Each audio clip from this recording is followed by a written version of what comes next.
예, 좀 조용히 해주시면, 네, 자리에 앉아주시면 감사하겠습니다. 네, 오늘 토론하실 분은 김은구 프레스포럼 대표.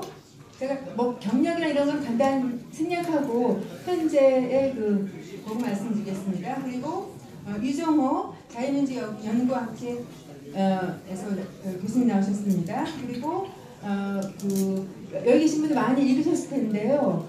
트럼프를 당선시킨 PC의 정체라는 책을 통해서 우리가 많은 것을 가르쳐주신 손희시 작가님 나오셨습니다. 그리고 김영한 기독교 학술원장님 나오셨습니다. 토론의 순서는 편의상 여러분들이 가지고 있는 이 토론문의 순서대로 하는 것을 하겠습니다. 아마 기억, 니은, 순이 되는 것 같습니다. 토론 시간은 약 8분 정도 내에 맞춰주시면 감사하겠습니다. 그리고 토론이 끝난 후에 발제자 두 분께서 약 5분 정도 그 토론자의 토론에 대해서 말씀해 주시고, 예, 네, 지금부터 시작입니다. 예, 그래서 말씀해 주시고 플로어에서 질문지를 통해서 받은 질문을 제가 이렇게 요약해서 질문 드리면 해당되는 발제자나 토론자께서 답해 주시는 것으로 해서 진행하도록 하겠습니다. 그러면 첫 번째 토론자로서 지금 살룸나비 상임대표를 하시고 그 다음에 기독교 학술원장을 하고 계시는 김영한 통실대 명예교수님으로부터 건강한 자유시민들의 네트워크와 지도층의 사회적 헌신이 요청된다는 주제를 가지고 토론해 주시겠습니다. 그럼 박수로 환영해 주시면 감사하겠습니다.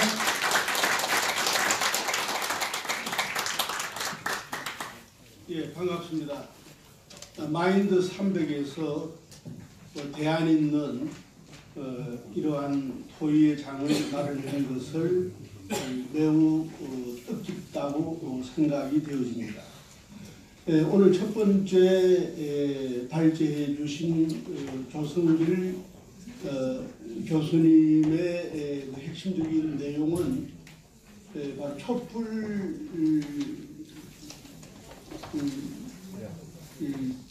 대회가 촛불 모임이라고 하는 것이 전체주의적인 성격을 가졌다고 하는 것을 밝혀 주었습니다.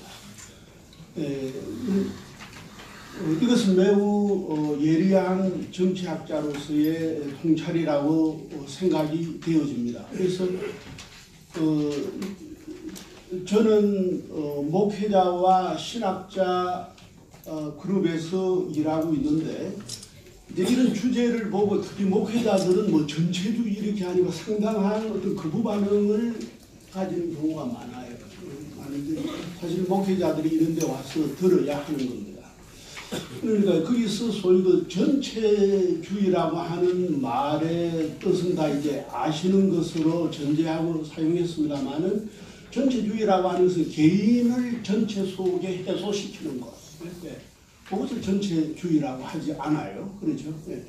그러니까 개인이 없고 전체만 있는 것. 그렇기 때문에 개인의 자유라고 하는 것은 무시당하고 어디가 이제 전체 사회의 구원만을 추구한다는 것인데 그것이 바로 20세기 초반 100년 전에 있었죠. 일본의 군국주의라든가 또는 소련의 스탈린주의라든가 우리 또 이태리의 파시즘이라는 독일의 히틀러주의 이러한 것이 개인을 완전히 개인의 자유를 완전히 도외시해버리고 전체의 어떤 구원 속에 개인을 파묻어 버리는 것이 전체주의라고 하는 것입니다. 그렇죠? 그러한 전체주의가 순간적으로는 어떤 열광을 받았지만 나중에는 역사의 심판을 받으면서 무너지고 자유주의라고 하는 세계가 이루어졌는데 오늘날 촛불 정권이라든가 오늘날 현 정책의 그 내면을 들여다보면은 국가주의적인 그러한 정책이 특별히 동성애를 대통령 행정명령으로 시작한다고 하는 것부터 시작해서 적폐청산이라든가 이러한 모든 것을 보면은 그러한 하나의 그러니까 친전체주의적인 경향을 가지고 있다고 보는 눈을 가지고 있는 분들은 이야기할 수 있을 것입니다. 이러한 현 정권의 모습을 소위 정치학자로서 예리하게 먼저 본다고 하는 것은 매우 중요한 것입니다. 그래서 조성길 교수께서 말씀하신 대로 폴리테르를 인정하면서 정의의 자율적인 시행과 여론의 자율적인 시행이 바로 건전한 국가의 허파다. 이것이 없으면 국가는 질식 상태가 된다고 했는데 오늘날 사법부, 지금 대법원장이 국회로 불려나가는 이러한 초유의 국가적인 상황에 직면하고 있는 것이 우리의 모습인 것입니다. 이것을 예리한 통찰을 가지고 있는 정치학자께서 미리 본다고 하는 것은 우리 사회에 희망이 있는 것이고, 또 여기에 진지하게 모여있는 많은 종교를 초월한 지성인들의 하나의 예리한 어떤 감시가 우리 사회를 바르게 이끌고 나아갈 수 있다고 보아집니다. 그런 의미에 있어서 조성길 교수의 그러한 어떤 미안합니다. 대단히 하나 조성한 교수님의 조 교수님의 입장에 대해서 저는 전적으로 동감하고 있고요. 그리고 두 번째 박성현 교수께서 보수주의를 이야기하면서 보수주의를 하나의 멘탈리티다, 하나의 어떤 사회를 보는 하나의 틀이고 사회의 아름다운 전통과 간섭을 유지하려고 하는 어떤 의미 창조주가 우리에게 주신 기본적인 인간의 틀, 그것은 사실 어떤 의미에 있어서는 모든 인간이면 다 가질 수 있는 그러한 기본적인 창조주가 우리에게 주신 기본적인 방식이라고 볼 수가 있고, 이제 이러한 보수적인 마인드를 가지면서 건강한 리버럴이 네트워크를 만들면서 우리 사회를 이끌고 나가야 한다고 제시한 것은 또한 아주 바람직한 또 구체적인 대안이라고 생각이 되어집니다. 그리고 구체적인 하나의 그 방안까지도 제시한 것에 대해서 그렇게 되기를 바라고, 그것은 하나의 시발점이 이러한 프레스 센터에서의 네트워크 형성이라고 생각이 되어집니다. 예. 그러면서 특별히 제가 하나의 어떤 목회자요 신학자로서 말씀하고 싶은 것은, 오늘날 서구의 역사를 지탱해 온 것은 특별히 기독교 전통이었다. 루트의 종교개혁을 시작해서 오늘 특별히 프랑스 혁명은 조금 다르지만 영국의 명료혁명과 더불어서 서구의 민주주의의 모태가 된 것은 루트의 종교개혁과 켈빈의 그러한 제네바의 종교개혁을 중심에서 이루어왔던 그러한 풀뿌리 민주주의였다고 하는 것은 매우 중요하고, 이것이 우리 한국에 와서 기독교가 오늘날 어떤 의미에 있어서 많은 사회적인 비판을 받고 있습니다만, 그럼에도 불구하고 2015년 통계청의 그 결과에 의한다면 기독교가 불교를 초월해서 976만, 캐톨릭 한 200만하고 합하면 약 한 1200만이 기독교인이라고 하는 이것은 바로 지금 조성한 교수님과 그리고 박성현 대표께서 이야기하는 건강한 리브라를 결집할 수 있는 네트워크인 대부분이 보수적이고 두 분이 생각하는 그러한 생각에 동조하고 있는 그룹입니다. 그런 의미에 있어서 교회의 책임이 너무 중요하고, 여러분들이 교회를 비판하면서도 교회가 이러한 우리 사회의 민주주의를 앞세우고 특별히 그러한 개인을 전체의 집단 속에 매몰시키는 그러한 후한된 전체주의 세력에 대하여서 분명히 우리 사회를 열린 사회, 칼 포프가 이야기한 것 같이 열린 사회, 전체주의에 대하여서 대항할 수 있는 것은 열린 사회고 또한 그러한 건강한 리버럴이 서로 네트워크를 형성해서 그리고 어떤 무력적 혁명이 아니라 바로 다가오는 2020년도 총선 혁명 속에서 바로 우리 사회에 합리적으로 생각하는 그러한 좌파들이라든가 또는 이러한 사람들을 다시 바로 우리 사회를 긍정적으로 만드는 이러한 대열에 참여할 수 있도록 하는 그러한 네트워크가 여기서 형성되어서는 좋겠습니다. 그러면서 제가 마지막에 여기에 있는 우리 대체 다 지도층 인사가 왔는데 바로 다시 한번 우리들 자체가 노블리스 오블리지라고 하는 지도층의 솔선수범. 그러니까 일본 2차 대전에 일본이 졌음에도 불구하고 일본 사회가 저렇게 안정되고 오늘날 발전하고 있는 것은 천황제도가 있고 영국 사회가 그렇게 민주주의 나라지만 영국에 여왕제도가 있는 것은 뭐냐. 그냥 하루아침에 된 것이 아니다.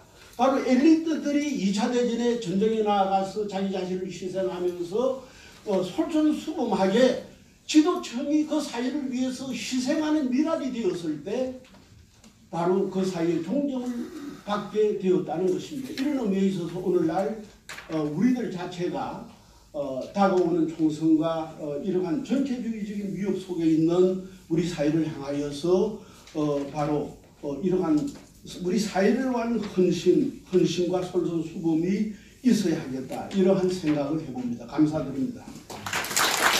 네, 안녕하세요. 감사드립니다. 조성환 교수님의 현 정권에 대한 친전체주의적 진단에 대해서 동의하시면서 그리고 박성현 대표가 제안한 이 보수와 보수주의자와 건강한 리버리를 만나서 자유시민 네트워크를 통해서 2020 총선혁명을 제안하신 것에 대해서 굉장히 동감하시면서 또 우리 이 서구 기독교 문명에 뿌린 교회의 역할 그리고 특히 이 자리에 계신 분들 포함한 우리 사회 지도층의 헌신을 이렇게 주목하셨습니다. 네, 다시 한번 감사의 박수를 드리겠습니다. 네, 그리고 이제 두 번째 토론자로서 지금 우리 젊은 층에서 우리 이 자유시민의 운동을 이끌고 계시는 트루스 포럼의 김은구 대표께서 진실과 거짓의 전쟁이라는 이름으로 토론해 주시겠습니다. 네, 감사합니다. 오늘 이렇게 귀한 자리에 초대해 주셔서 감사합니다. 기라성 같은 선배님들 또 이렇게 제가 존경하는 분들 또 같은 생각을 가지고 이렇게 대한민국에 대해서 고민하시는 분들 앞에서 이렇게 토론할 수 있게 해주셔서 감사합니다. 저 오늘 주제가 반전체주의 투쟁과 2020 총선 투쟁인데요. 그런데 여러분 혹시 아시나요? 유엔이 인정한 전체주의 국가가 있습니다. 예, 북한입니다. 2014년에 작성된 그 유엔 북한인권조사위원회 보고서의 내용에 따르면은 인륜의 바다는 극악무도한 범죄들이 북한 정권에 의해서 북한의 전 지역에 조직적이고 광범위하게 체계적으로 자행되고 있다. 그러면서 이런 북한에서 자행되고 있는 인권 침해의 그 심각성과 규모는 현대사회 어디에서도 발견할 수가 없다. 우리는 이러한 국가 시스템을 전체주의 국가라고 한다. 라고 얘기했습니다. 오늘의 주제가 그 반전체주의 투쟁인데 저희 여기 계신 분들이 지금 대한민국의 상황을 염려하시면서 대한민국이 전체주의로 흘러가는 것이 아니냐 또 좌파 모험주의 세력이라고도 얘기할 수 있을 것 같은데요. 그들이 만들어내는 이렇게 전체주의적인 상황에 대해서 우려를 하시고 또 거기에 대응하시기 위해서 이 자리에 모여 계시다고 생각하는데 저는 이 싸움이 대한민국을 회복하는 것에 그치는 것이 아니라 북한의 그 전체주의 시스템을 걷어내고 북한의 자유해방을 이끌어내는 데까지 이어지는 싸움이라고 생각합니다. 그리고 그 승리는 그 전체주의가 무너지는 날은 분명히 오지 않을까 저는 개인적으로 그렇게 희망을 하고 있습니다. 그 조성환 교수님하고 박성현 대표님께서 아주 재미있는 강연, 귀한 강연을 해주셨는데요. 개인적으로는 이렇게 강연을 들으면서 이렇게 참 기뻤습니다. 어떤 면에서 제가 많이 고민하면서 좀 정리하던 내용들을 이렇게 좀 말씀을 해주셨는데요. 툴스 포럼 안에는 두 가지 그룹의 사람들이 있습니다. 툴스 포럼은 기본적으로 그 기독교 보수주의를 주창을 합니다. 그런데 그 고전적인 의미의 자유주의자의 성향을 가지고 있는 친구들도 함께하고 있습니다. 그 박성현 주필님께서 말씀하신 그 건강한 리버럴이라고도 얘기를 할 수 있을 것 같은데요. 그 두 그룹이 분위기가 많이 다릅니다. 기독교 보수주의자들은 기독교 신앙에 입각해서 이렇게 활동하기 때문에 이렇게 좀 보수적이고 또 겸손한 그런 성향이 있는데, 그 고전적인 의미의 자유주의자들은 이렇게 말하는 것에 약간 또 거침이 없습니다. 거침이 없고 뭐 다 그런 것은 아니지만 그 혼전 순결이나 술 문제나 뭐 이런 점에 있어서 그 고전적인 그 기독교 보수주의자들하고 견해가 좀 갈리는 경우가 많이 있고, 또 의사를 표현하는 방식에 있어서 약간 이렇게 거친 경향이 있는데, 그것 때문에 툴스 포럼 내부에서도 약간 그 문제가 좀 있었습니다. 그런데 그 우리가 같이 가야 되는 사람들이란 것에 대해서는 공감을 하고 있습니다. 그 점을 박성현 주필님께서 이렇게 정확하게 지적을 해주셔서 또 재밌었고 감사했습니다. 제가 이해하고 있는 기독교 보수주의에 대해서 간단하게 좀 말씀을 드리고 싶은데요. 보수주의는 제가 이해하기로는 결국에는 인간 이성의 불완전함을 겸손하게 인정하는 자세가 아닌가 싶습니다. 그 혁명주의자들이 있습니다. 그 마르크스가 그 자기의 생각을 과학적 사회주의라고 얘기를 했습니다. 그 역사 발전론에 따라서 그 공산사회가 도래하는 것은 역사의 필연이다. 그리고 또 그걸 앞당겨야 된다라고 이렇게 했는데, 그 결국에는 그 인간 이성, 그 계몽주의적, 합리주의적, 이성주의적 전통에 따라서 인간 이성을 절대적으로 신뢰하는 바탕에 있었던 겁니다. 그러면서 그 이성에 기반을 둔 유토피아 달성이 가능하다. 그 사실은 얄팍한 이성인데 그것을 아주 그 절대적으로 신뢰하면서 그 이론 체계를 아주 신앙처럼 신봉을 합니다. 그렇기 때문에 그 혁명이 진리이고, 혁명을 달성하기 위해서는 거짓말도 전략적으로 사용하고 그 거짓말 자체가 또 진리가 되는 것입니다. 이런 부분들 박성현 대표님께서 이렇게 설명을 해주셨는데요. 거기에 반해서 그 기독교 보수주의는 인간 이성이 그렇게 완전한 게 아니다. 그렇기 때문에 우리가 겸손해야 된다. 겸손하게 인간의 불완전함을 인정해야 된다. 그리고 또 그렇기 때문에 선대의 경험을 우리가 존중하고 어떤 설계가 아닌 그 결과를 중시해야 된다. 이런 입장. 그리고 또 더 나아가서는 인간이 불완전함을 겸손하게 인정하기 때문에 인간이 할 수 없고 하나님께서 일하시는 영역이 있다. 이런 점에서 인간의 영성을 인정하는 그 겸손한 자세, 이것이 바로 제가 이해하고 있는 기독교 보수주의입니다. 그런데 재밌는 것이 에드먼드 버크가 그 보수주의의 그 사상적 토대를 만드신 분이신데, 이분이 재밌는 게 혁명에 대해서 인정한 경우가 있습니다. 그 종교 개혁 그 얘기를 하시면서 경우에 따라서는 이게 혁명적인 방법으로밖에 제거할 수 없는 어떤 사회악, 이런 폐해가 존재한다, 이렇게 인정을 하셨어요. 저는 이 부분이 참 재밌었는데, 그것이 바로 그 보수주의, 또 구체적으로 얘기해서 기독교 보수주의가 가지고 있는 어떤 본질적인 가치가 있고, 이것이 위협을 받을 때는 혁명적인 방법도 필요할 수 있다라고 저는 개인적으로 그렇게 이해를 했는데요. 그럼 그 본질적인 가치가 무엇인가에 대해서 얘기할 때 서구 사회에서 그 발전을 해온 이 보수주의 개념은 그 유대 기독교 전통과는 분리해서 이해할 수는 없을 것 같습니다. 거기에 따라서 정리를 해봤을 때 본질적인 가치, 보수주의의 본질적인 가치는 하나님의 형상대로 창조된 인간의 존엄성, 한 사람 한 사람의 그 존엄한 인간이라는 그 가치와, 그리고 또 두 번째로는 자유의지를 가진 인간이 그 천국과 지옥까지도 스스로 결국에는 결정하는 그 책임 있는 인간의 자유, 그리고 또 더 나아가서 거짓을 떠난 온전한 진실, 그리고 진리, 이 세 가지가 기독교 보수주의의 본질적인 가치가 아닌가, 이렇게 정리를 해봤습니다. 요즘에 뭐 탄핵 사태에 대해서 다시 이것을 어떻게 정리하고 넘어가야 되냐 뭐 이런 논의들이 많이 나오고 있는데요. 개인적으로 탄핵은 거짓의 축제였다 이렇게 생각을 합니다. 그리고 또 거짓과 야합한 정변이었다. 저는 개인적으로 이렇게 생각을 하는데요. 그 탄핵 사태를 지나오면서 저는 개인적으로 참 실망했던 것이 이 탄핵 사태가 헌법재판소에 가면은 헌법재판관님들이 그 진실과 거짓을 가리고 거기에 따라서 진실에 기반해서 재판을 내리실 거다라고 신뢰를 했습니다. 그런데 참 깜짝 놀랐던 것은 그 헌재 재판관님들이 그 뭐가 진실이고 뭐가 거짓인지를 가리는데 집중하기보다는 정치공학적인 논리에 따라서 그 거짓 언론의 선동에 분노한 군중에게 저는 그 판결을 갖다 바친 게 아닌가 이렇게 생각이 듭니다. 그리고 또 그 헌법재판소뿐만 아니라 형사재판에서도 이 실체관계를 명확하게 가리고 그 진실과 거짓을 명확하게 가리고 진실에 기반해서 재판을 해야 되는데 박근혜 대통령 그리고 또 최서원 씨 재판에서 참 유례 없이 창의적인 법리들이 개발이 됐고 그것을 통해서 이렇게 유죄 판결을 끌어냈습니다. 저는 이게 왜 이럴까 고민을 해봤는데요.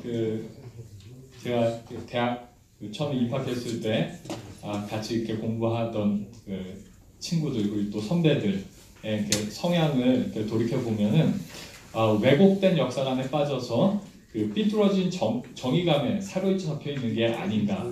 그런 사람들이 지금 이렇게 판결을 내리고 있기 때문에 그런 판결이 내려지고 있는 것이 아닌가 이런 우려가 들었는데요.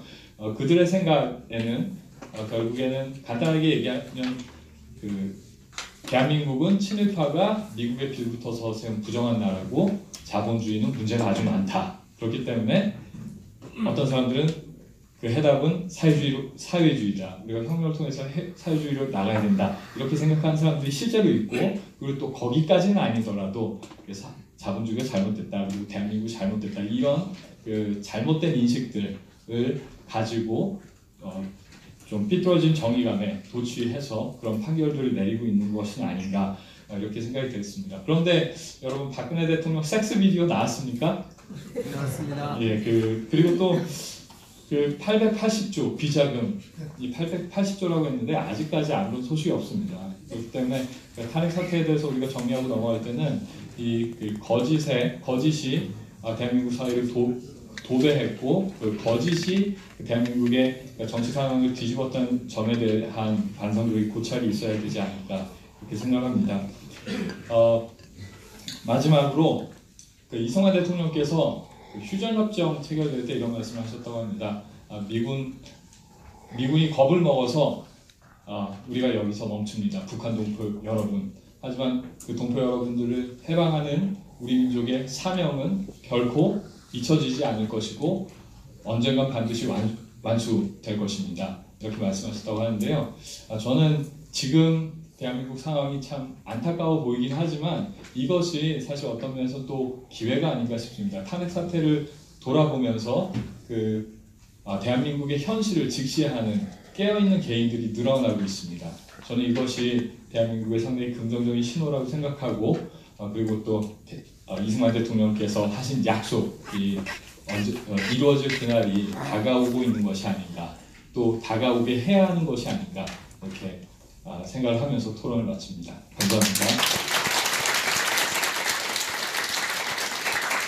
네, 감사합니다. 지금 운영하시는 트루스 포럼의 멤버들이 기독교 보수주의적 어떤 성향을 가진 분들과 또 아까 박성현 대표의 발제에 의한 건강 리버럴, 고전적 자유주의자 함께 이렇게 같이 활동을 하면서 아마도 그러한 자유시민의 네트워크를 만들어가는 것들을 아마 실제로 체험하시고 계신 것 같습니다. 그리고 마지막에 말씀하신 대로 지금까지 진실과 거짓의 전쟁을 넘어서서 우리가 이제 북한 동포 해방할 수 있는 그러한 날을 소망한다는 그러한 취지로 토론하셨습니다.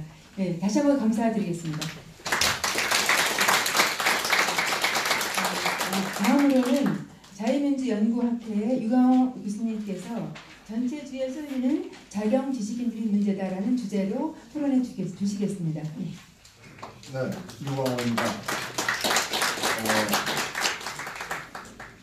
오늘 그 전체주의론을 가지고 이 대한민국의 현실과 세계 현실을 분석하고 나아갈 방향을 정한 두 발제자의 이념과 프레임 저도 전적으로 공감하고 저도 비슷한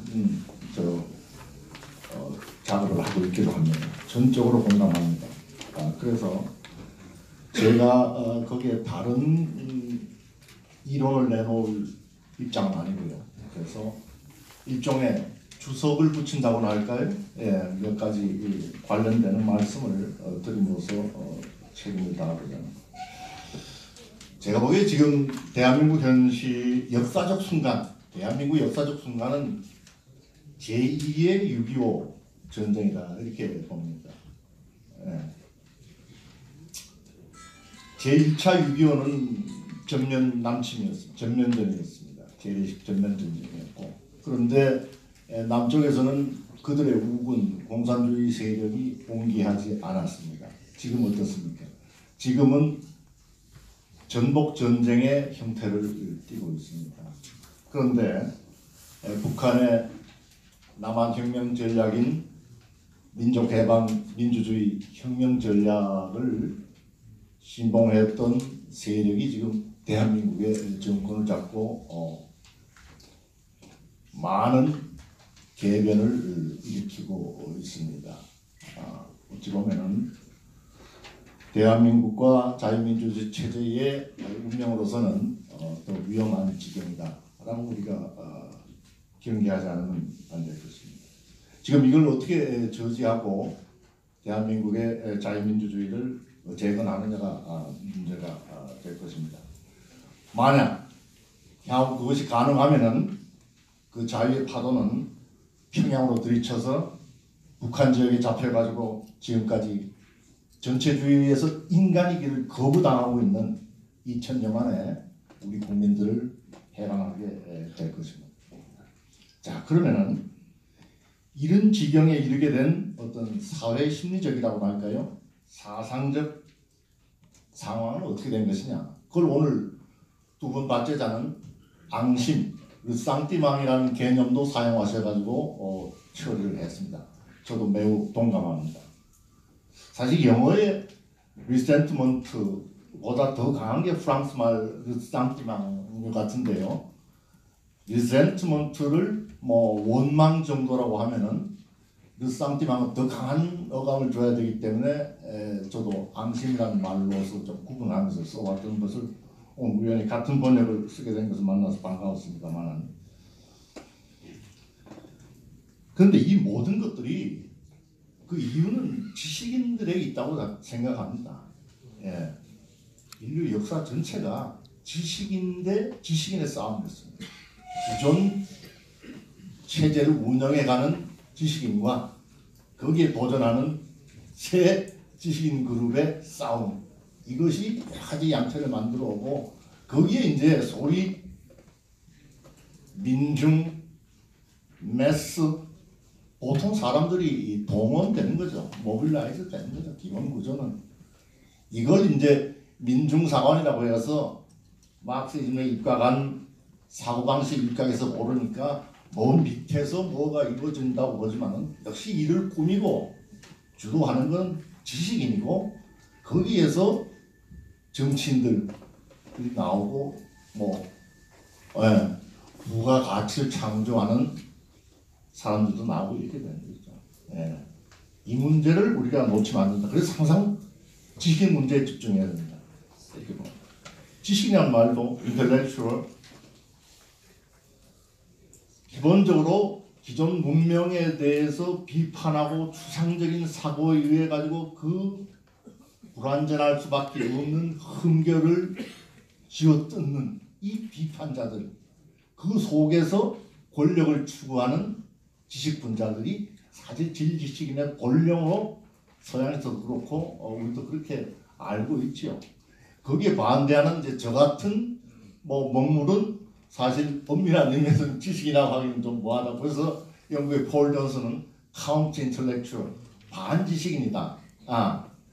비좌익 지식인은 반지식인다 이런 말을 개념을 쓰기도 했는데 저도 그렇다면 반지식이라는 걸 저한테 도리어 어울리라고 생각합니다. 이렇게 보면 우리 지금 세계 현대사의 100여 년 대의제, 대표제 민주주의와 반민주주의, 즉 전체주의 세력의 싸움으로 세계사 이루어져 왔습니다. 그 중심에 또 우리가 있는 거죠. 현재 이때 지금까지 그게 무너지지 않고 있습니다. 모양을 바꾸면서 새롭게 되고 있습니다. 그래서 박성현 대표께서는 서울, 평양, 베이징 그렇게 나왔죠. 예. 또 하나 토탈리즘의 하위 부분인 파시즘의 형태로 찌고 푸틴의 러시아가 뒤에 보조 역할로 지금 백업 하나 하고 있습니다. 그것까지 다 봐야 될 겁니다. 그래서 우리가 편의상 그동안 좌익, 좌우를 써와서 뭐 상당히 편리했고 의미가 있었습니다만 엄밀하게 이렇게 학문적으로 볼 때는 좌와 우의 싸움이 아니었습니다. 좌와 우는 적어도 문명체제 내에서 자유민주주의 체제 내에서 좌와 우가 있는 것이지 전체주의 세력은 좌가 아닙니다. 우도 아닙니다. 그것은 그야말로 전체주의일 뿐입니다. 예, 그렇죠. 그 점을 그 비인간적, 비문명적 이런 그 상황이라고 보면 될 것입니다. 그래서 예정된 시간은 넘었습니다. 뭐 좀 준비한 게 있습니다만 짬 있을 때 보시도록 하고 저는 이렇게 전체주의와 합작하려는 세력들은 대한민국과 자유민주주의의 적이 될 수밖에 없다. 이런 정도로 마치도록 하겠습니다. 감사합니다. 이상한 것을 감사드립니다. 문명을 파괴하는 문명 대 비문명, 전체주의와 반전체주의 핵심에 우리 한국이 놓여 있고 우리의 투쟁을 통해서 이 북한의 그 동포들을 해방할 수 있는 그날을 또 염원하신다는 취지로 말씀하셨습니다. 이제 다시 한번 감사드리고요. 이광욱입니다. 이제 마지막 발제자로 홍지수 작가님 모시겠습니다. 아까 말씀드린 대로 트럼프를 당선시킨 PC의 정신을 통해서 우리 대한민국 사람들에게 PC에 대해서 굉장히 좋은 강연과 또 책을 내주셨는데요. 오늘 PC, 포용, 관용, 다양성 존중, 인권의 탈을 쓴 전체주의라는 그런 제목으로 토론을 해주시겠습니다. 환영합니다.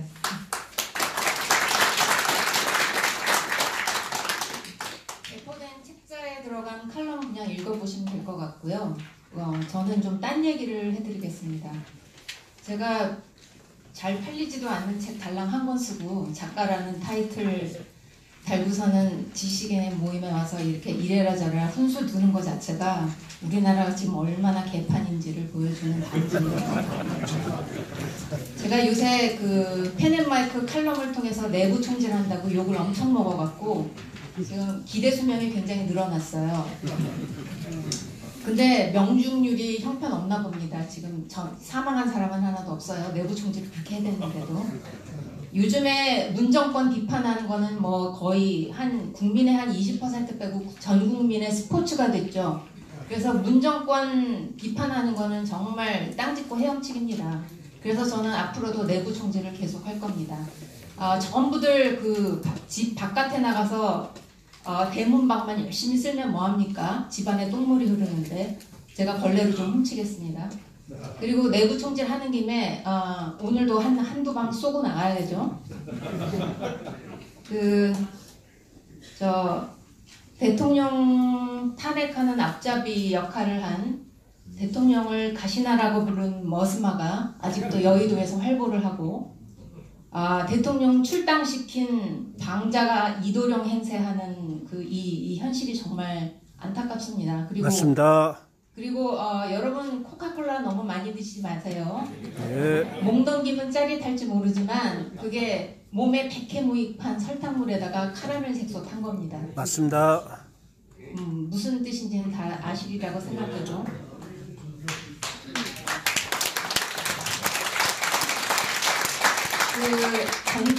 전체주의의 가장 중요한 해독제는 표현의 자유입니다.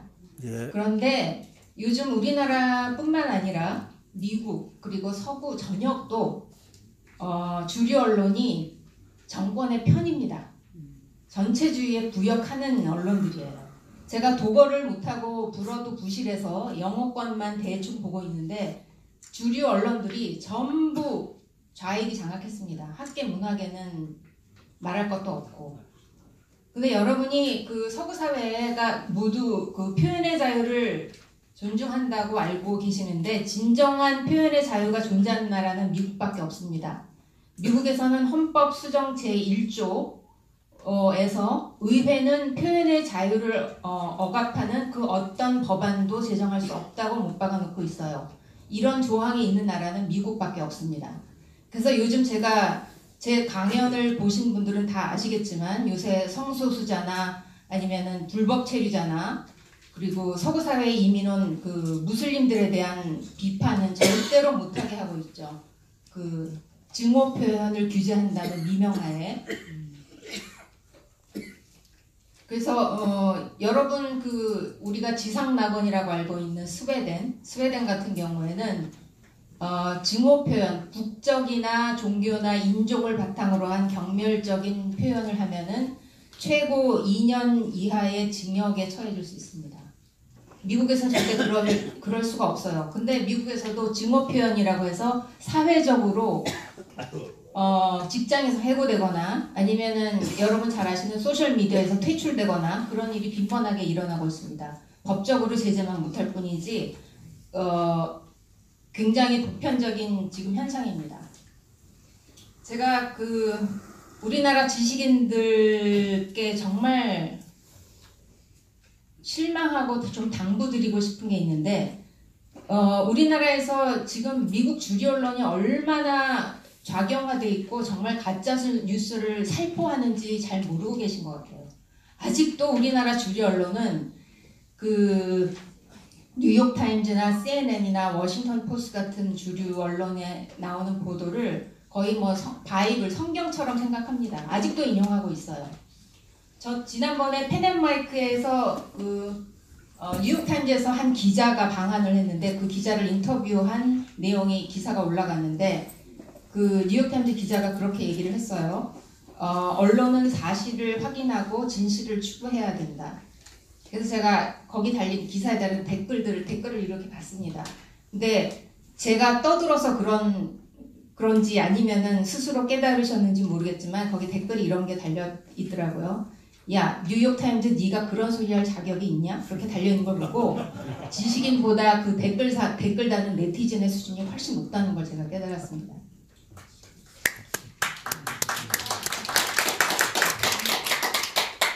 제가 우리나라 지식인들이 그 미국에 대해서 굉장히 아는 척을 많이 하지만 얼마나 모르는지를 제가 사례를 몇 가지 말씀드릴게요. 지난 11월에 미국에서 중간선거가 있었죠. 거기서 하원에서는 공화당이 지고 상원에서 이겼습니다. 근데 우리나라 그 미국에서 박사학위까지 따고 10년 넘게 거주한 한 지식인이라는 분이 저한테 그러거든요. 그 트럼프가 저렇게 예측 불가능하고 충동적이고 천박하고 그런 걸 이제 미국 시민들이 깨닫게 된 결과라는 거예요. 그래서 제가 그랬습니다. 미국의 1930년대부터 미국의 대통령이 첫 임기 4년 동안 첫 중간선거, 그러니까 2년차 중간선거에서 집권당이 승리한 적은 90년 동안 3번밖에 없었습니다. 그것도 비상사태였을 때였어요. 대공황 때 한 번, 그 다음에 클린턴 탄핵되고 나서 한 번, 그 다음에 부시 그 9.11 테러 사건 난 이후에 딱 3번밖에 없습니다. 그리고 오바마는 첫 임기 2년 차에 하원에서 63석을 잃었어요. 트럼프보다 훨씬 많이 잃었습니다. 그리고 상원에서도 6석을 잃었어요. 오바마는. 근데 트럼프는 상원에서는 이겼죠. 그래서 제가 그 팩트를 들이댔더니 아무 말도 못하더라고요. 이렇게 무지합니다. 우리나라 지식인들이. 그리고 우리나라 언론에서 뭐라고 보도를 했냐면 집권 2년 만에 하원을 빼앗긴 트럼프라고 보도를 했어요. 집권 2년 만에 하원을 빼앗긴 대통령은 부지기수입니다. 3명 빼고 다 빼앗겼어요. 그러니까 이런 말도 안 되는 보도를 하고 있습니다. 말도 안 되는 보도는 아니죠. 사실이긴 하지만 제대로 된 사실은 아니죠. 이런 식으로 어떻게든 트럼프를 부정적인 시각으로 보려는 보도들이 너무나도 만연해 있어요.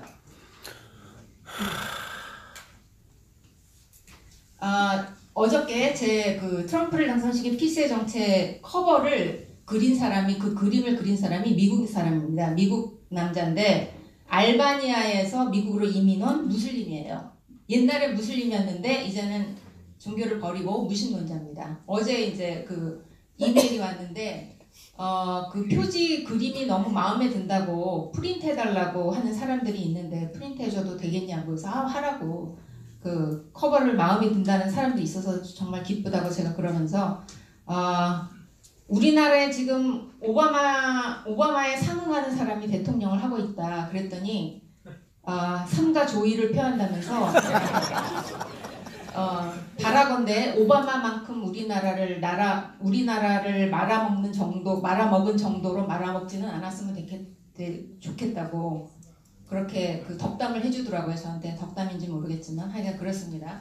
그러니까 뭐 민주당 지지한 사람들은 아직 오바마를 떠받들듯이 하겠죠. 근데 그 오바마한테 굉장히 실망한 사람들이 그렇게 많다는 얘기입니다. 그리고 그 방금 중간 선거에서 오바마가 졌기 때문에 이제 그 미국민들이 트럼프가 어떤 사람인지 깨닫게 됐다고 한 그 지식인, 제가 이제 역사적 자료를 주고 반박을 했더니 그래도 오바마가 그 인종 갈등을 개선하는 데는 공을 세우지 않았냐 그렇게 얘기를 해요. 근데 그러니까 흑백 갈등이 제일 극심했던 때가 오바마 집권 때입니다. 그거는 흑인들이 그렇게 얘기하는 거예요. 제가 그렇게 얘기하는 게 아니라.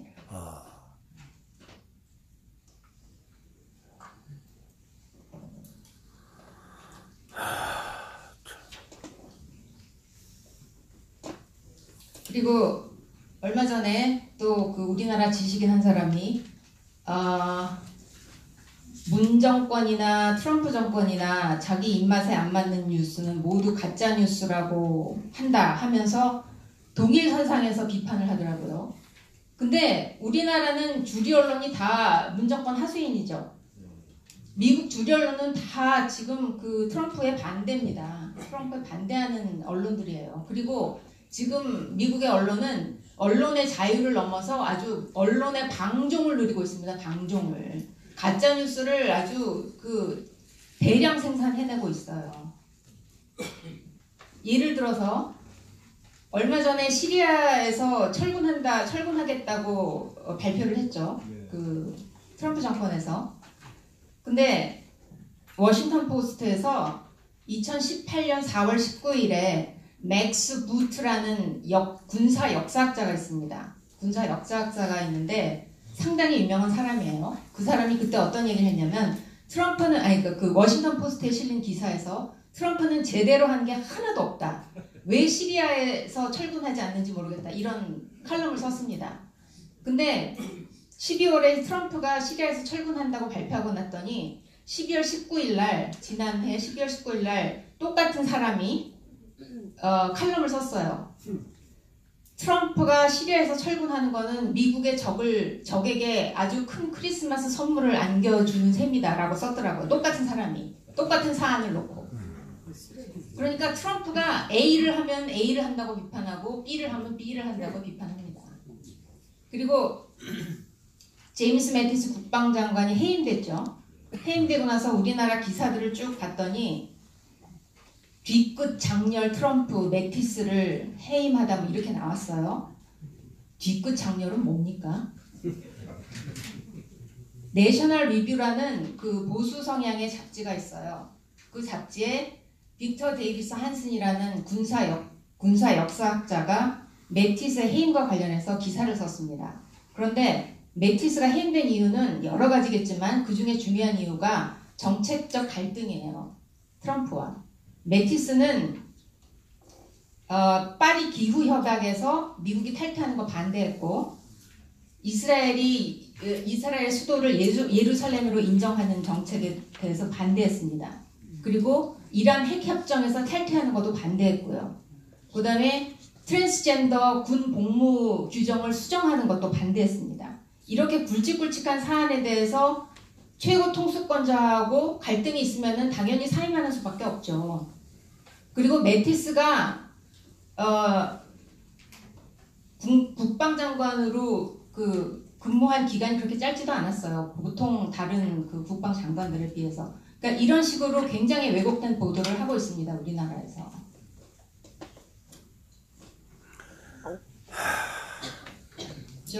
스웨덴에 대해서 그리고 내셔널 리뷰에서 미국 대통령 선거가 일어나기 전에 내셔널 리뷰라는 아까 말씀드린 보수 성향의 잡지에서 네버 트럼프라는 특집을 만들어줬습니다. 절대로 트럼프만은 안 된다. 심지어는 공화당 기득권층 쪽에서도 힐러리를 찍은 사람들이 많았어요. 부시 대통령도 아마 힐러리 찍었을걸요? 정신 나간 사람이죠. 그런데 네버 트럼프라는 진영, 그러니까 네버 트럼프, 그러니까 트럼프는 절대로 안 된다고 주장했던 토마스 소월이라는 경제학자가 있습니다. 스탠포드 대학의 후버 연구소에 있는 아주 유명한 흑인 경제학자예요. 근데 제가 굉장히 좋아하는 분입니다. 근데 그분이 대선 전에 한 사람과 토크쇼, 그러니까 라디오 토크쇼 진행자와 인터뷰에서 그런 얘기를 했어요. 힐러리를 찍는 거는 디자스터, 재앙이고 트럼프를 찍는 거는 리스크, 위험을 감수하는 거다. 그러니까 도박이란 얘기죠. 어떻게 될지 모른다. 그러니까 명백한 재앙을 선택하느니 도박을 하는 게 낫겠다고 얘기를 했어요. 그래서 아마 트럼프를 찍은 것 같습니다. 울며 겨자 먹기로. 근데 얼마 전에 다시 그 인터뷰를 했던 사람이 다시 인터뷰를 했어요. 토마스 소울이라는 교수를. 지금은 어떠냐 그랬더니 자기가 괜한 걱정을 한 것 같다. 아주 대단히 만족스럽다. 현재까지는 그렇게 얘기를 했습니다. 물론 그 사람의 의견이 트럼프의 모든 것을 말해준다고 할 수는 없지만 트럼프만은 절대로 안 된다는 지식인이, 미국의 그것도 흑인의 지식인이 지금 그 정도로 평가하고 있다는 사실만은 알아주시길 바랍니다. 그리고 지금 흑인 사이에서 트럼프에 대한 지지율이 40%에 육박하고 있어요. 이거는 미국 역사상 공화당 대통령으로서는 전례가 없는 사건입니다. 그리고 히스패닉, 아시안, 그 다음에 흑인 실업률이 역사상 최저예요. 역사상.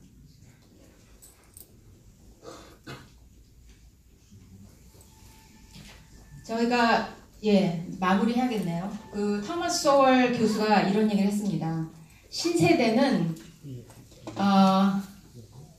문명을 침공하는 어린 야만입니다.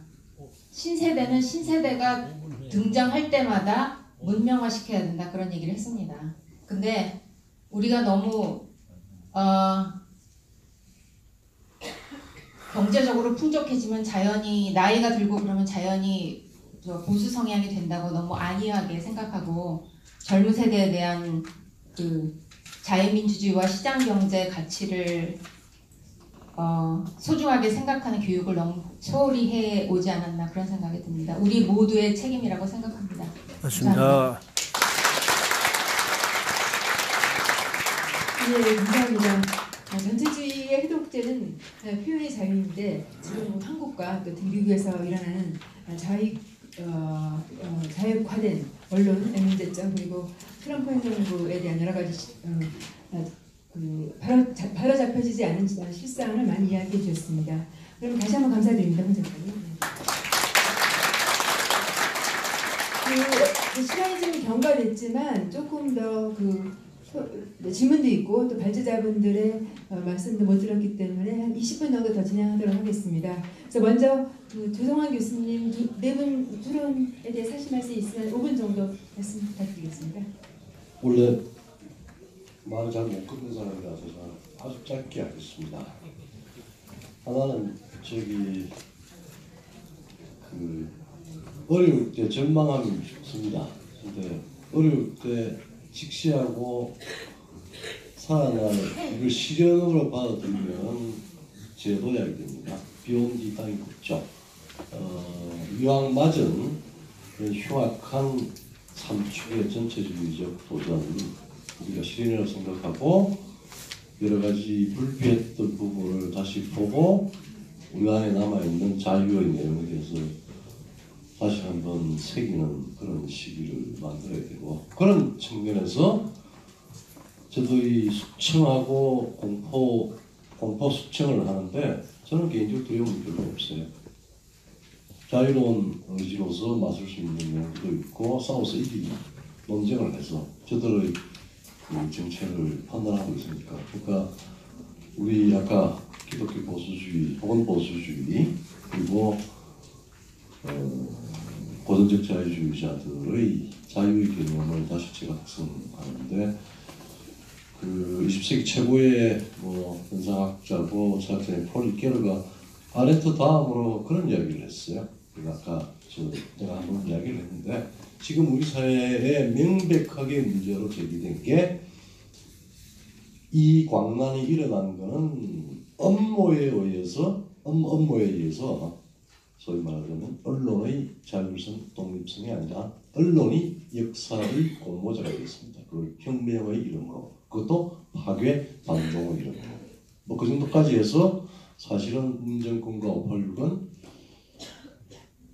늦가을에 감나무 밤 밑에서 홍시를 사 먹었는데 그 촛불혁명 정신이라고 하는 것은 아까 우리 박 대표께서 이야기를 했듯이 무의 지령 30년 동안 만들어졌던 586 그 망상주의자들 그 다음에 PC에 물던 제도권의 교수 미국 유학 가서 또 저같이 파리에 가서 그런 사람들 그리고 가장 중요한 것 많은 혹은 권력을 가진 시다바리 법률가들 검찰 판사들의 공모에 의해서 이런 황당한 사건을 맞았습니다. 대충 이 정도만 정리만 되면 별 끝날 건 없어요. 그게 그렇게 엮어져 있다라고 하는 상황을 인식하고 대응하는 부분이고 그래서 우리 박지프리께서 가장 근본적인 문제를 제기를 해서 오늘 그걸 했고 그 다음에 이제 지금까지는 우리가 계급주의다 민족주의다 그러는데 인간 사는데 가장 중요한 게 이 먹물들의 문제입니다. 아까 지식인과 지식인의 대립인데 우리 같은 카운트 인텔렉츄얼들이 자유라고 하는 개념을 정확히 다시 옮기는 사실은 자유가 얼마나 중요하냐면 종교적인 의미의 신앙의 자유로부터 사실은 우리 현대 민주주의가 그 기반을 가지고 있고 그 다음에 꼭 현대적인 민주주의가 아니라도 자유가 있어야 국가를 합리적으로 조직할 수 있습니다. 그리고 자유가 있어야 국가를 광폭하게 해서 폭정을 하는 걸 저항하고 견제할 수 있습니다. 그리고 자유가 있어야 그것이 지속이 됩니다. 이 세 가지를 느끼고 오늘 우리가 좀 결의를 다지면은 우리 박성현 주께서 말씀하신 그 총선 혁명에 굉장히 높은 수준의 상상력이 나올 것 같고 지금 현재 권력은 사악한 권력은 절대 억눌린 야당이 소수자가 뺏어오는 게 아닙니다. 저들이 무너지는 계기가 있습니다. 이 더러운 무대를 이 시시끌렁한 권력, 대한민국 권력의 그 무대를 바꾸는 허리광을 바꾸는 게 제가 방송에서도 이야기한 세 가지가 있습니다. 하나는 여전히 가장 기현성이 높은데 트럼프가 이야기를 했죠. 분노와 화염이라고 하는데 밖의 동아시아 자유와 혹은 그 속에 포함된 북한 해방, 북한 접수라고 하는 게 가장 높은 수준으로 해서 같이 날릴 수 있는 무대의 변경, 무대를 태울 수 있는 가능성이 상당히 높은 것 같습니다. 정치학자로서 여러 논쟁을 할 수 있겠고 두 번째로 지금 같은 속도로 막 주워온 파이를 가지고 쪼개 먹으면서 바퀴벌레 같이 저렇게 왔다 갔다 하는데 스스로 무너질 수도 있습니다. 조금만 아니면 그 스스로 무너지는 현상을 놓고 우리 자유민주주의자들이 결집을 하면은 또 좋은 의미의 건설적인 혁명이 가능하겠죠. 그 다음에 참 제일 마지막 단계인 그때까지 갈지 안 갈지 모르겠지만 선거가 있을지 없을지 모르겠지만 2020년까지 자유의 나침반을 우리 스스로 재정비해서 투표로 총선 혁명을 일으킬 수 있습니다. 지금 뭐 야당 악세사리입니다. 아까 콜라도 위험하고 김씨도 위험하고 뭐 하는데 그 사람들이 판도를 알아채기 시작하면 또 금방 또 결집을 할 수 있으니까 너무 분노에 들지 말고 여유 있게 그러나 긴 호흡으로 새로운 공동체를 재구성해 봤으면 좋겠습니다. 감사합니다. 네, 감사합니다. 약간 질문이 있는데 일단 먼저 박상현 대표님 말씀해 주시고 플로에서 나온 질문을 다시 말씀드리겠습니다. 박상현 대표님 부탁드리겠습니다. 제가 오늘 그냥 웬만큼 된 것 같아요. 그래서 뭐 좀 마음이 좋습니다. 근데 사실 이게 참 감기가 무량한 게 이 전체주의라는 단어를 제일 먼저 쓴 건 파시스트였던 무솔리니예요. 그리고 그걸 비판하는 거는 신문 칼럼으로는 1920년대부터 이제 무솔리니가 22년에 집권했으니까 20년대부터 이제 미국이나 유럽에 나왔어요. 근데 이제 그거를 전체주의의 국민심리, 그게 국민 전체를 특히 극우 전체주의 같은 경우에 워머신, 전쟁 기계로 조직화하는 그런 국민심리 기제다. 이거를 책으로 써서 그 책을 미국 베스트셀러로 만든 사람은 우남 이승만입니다. 그러니까 저편 인사이드 아웃에 보면 영어로 걸어놓고 보시면은 그 토탈리테리아니즘이라는 단어가 굉장히 여러 번 등장해요. 그런 재밌는 건 혹은 슬픈 거는 그 양반은 한국말로 하셨을 때는 한 번도 전체주의라는 네 글자를 쓰신 적이 없어요. 다시 말하자면 한국에는 그 말을 듣고 싶어하는 오디언스가 없었다는 거죠. 당대에. 그러니까 그 양반이 마음 먹고서 심오한 얘기를 했으면 오늘 이 자리에 나온 저희보다 훨씬 더 본질을 꿰뚫는 심오한 말씀 하실 수 있었을 텐데 그 양반이 한 얘기는 결국은 우리가 기억하는 거는 뭉치면 살고 흩어지면 죽는다. 이런 굉장히 어찌 보면 천박한 대중적 언어로 된 슬로건 몇 개 못 남기신 거예요. 그런데 비하면 그로부터 지금 한 70년 지났는데 저희가 80년이 지났죠. 70몇 년 지난 건데 1941년에 저편 인사이드 아웃이 나온 건데 비록 이런 그 난세지만 여기에 앉아서 저희가 이런 그 개념 내지 화두를 같이 이야기할 수 있다는 게 선배 세대한테 고마울 뿐이죠.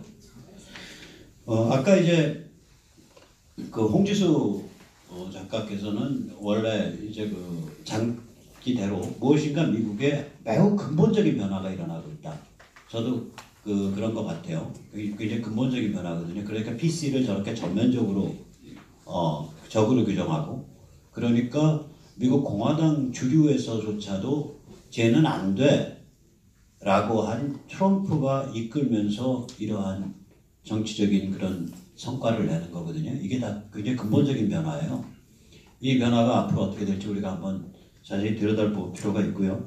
그 다음에 우리 투스 포럼의 김은구 대표님이 저랑 오늘 보면서 야 그래 둘이 많이 비슷해졌네. 그 전에 좀 서로 달랐거든요. 근데 저도 이제 발제 때 보수주의가 되려면은 진정한 의미의 그런 뼈가 굵은 보수주의자가 되려면 신앙을 떠나서는 어렵다.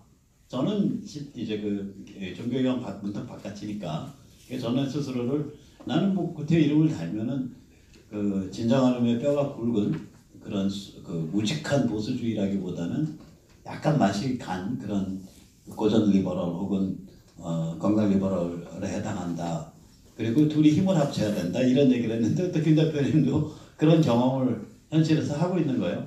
참고로 말씀드리면 이 정도 얘기를 이렇게 툭툭 왔다 갔다 할 수 있게 된 게 불과 이제인 것 같아요.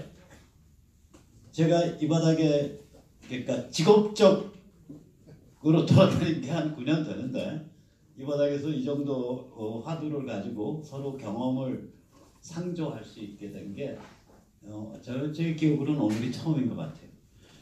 그리고 실제로 이제 굉장히 중요한 말씀은 이제 우리 김영환 교수님의 그 너블리스 어블리주의, 그러니까 제도권 최상류층의